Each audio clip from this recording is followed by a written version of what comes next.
Three piece পরে নামাজ পড়লেও নামাজ হবে না, শাড়ি পরে নামাজ পড়লেও নামাজ হবে না, ছোট্ট একটি ভুলের কারণে। এই মাসালাটা মহিলাদের জানা উচিত এবং আরেকজনকে জানিয়ে দেওয়া উচিত, কারণ একজন নারীর জন্য নামাজের মতো গুরুত্বপূর্ণ আর কোনো ইবাদত হয় না। জান্নাতে যাওয়ার প্রথম শর্ত নারীর জন্য এই নামাজ।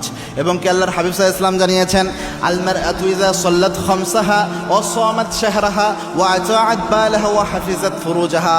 কোন নারী যদি চারটা কাজ করে তার মধ্যে এক নাম্বার হচ্ছে 5 ওয়াক্ত নামাজ যদি কোনো নারী আদায় করতে পারে, ওই নারীর জন্য জান্নাতের 8টি দরজা উন্মুক্ত হয়ে যায়। সুবহানাল্লাহ। এজন্য নামাজ নারীদের জন্য খুবই জরুরি। এখন নামাজ পড়ে নারীরা কষ্ট করে, নামাজের ইবাদত থাকলো, কিয়ামতের এই কঠিন ময়দানে যখন নারী দাঁড়ালো দেখলো সব আমল নামায় সব কিছু আছে, কিন্তু নামাজ যা পড়ছে কোনো কিছুই আল্লাহর দরবারে কবুল হয় নাই।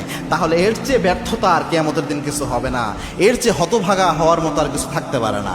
কোন সমস্যাটা দেখেন, নামাজ যখন পড়ে থ্রি পিস পরে যখন নামাজ পড়ে, থ্রি পিস এমনি লম্বা, বাট আল্লাহু আকবার বলে যখন নারী হাত উঠায়, যে মহিলারা থ্রি পিসের আপনার হাতা যদি এই যে আপনার কবজির এই জায়গাটা এখান থেকে যদি এদিকে চলে আসে, আবার আপনি যখন সেজদায় গেলেন হাতাটা এখান থেকে নিচের দিকে চলে আসলো, এই যে অংশটুকু বের হলো, এটা কিন্তু আপনার ঢেকে রাখা জরুরি নামাজের সময়। শুধু আপনার মুখমণ্ডল খোলা থাকবে আর পায়ের নিচের অংশ, পায়ের পাতার ওই জায়গাটুকু খোলা থাকবে, আর পুরো শরীরটা কভার হইতে হবে অনেক মারাত্মকভাবে। হাতের এই কবজি পর্যন্ত আপনি অবশ্যই ঢেকে রাখতে হবে, বাকি অংশটুকু খোলা থাকতে পারে, কিন্তু বাকি পুরোটাই আপনার ঢেকে ফেলতে হবে। এখন যারা থ্রি পিস পরেন, যারা শাড়ি পরে নামাজ পড়েন, আপনার কেমনে ঠিক থাকে আপনি আমারে বুঝান।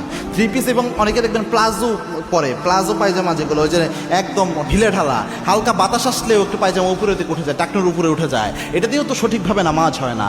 এই জন্য উচিত হচ্ছে নামাজের আলাদা একটা কাপড় রাখা, একদম দেখবেন মাথা থেকে পা পর্যন্ত কভার করে এরকম কিছু কাপড় এখন বের হয়েছে, এরকম হেজাব বের হয়েছে, এরকম হেজাব পরে নামাজের একটা রাখেন, এটা পরে আপনি নামাজ পড়েন। এখন আপনার যদি শাড়ি থাকে, থ্রি পিস থাকে, অথবা লম্বা কোনো টি শার্টও থাকে, তাও সমস্যা হবে না যদি উপরে আপনি হিজাবটা পরতে পারেন ইনশাআল্লাহ।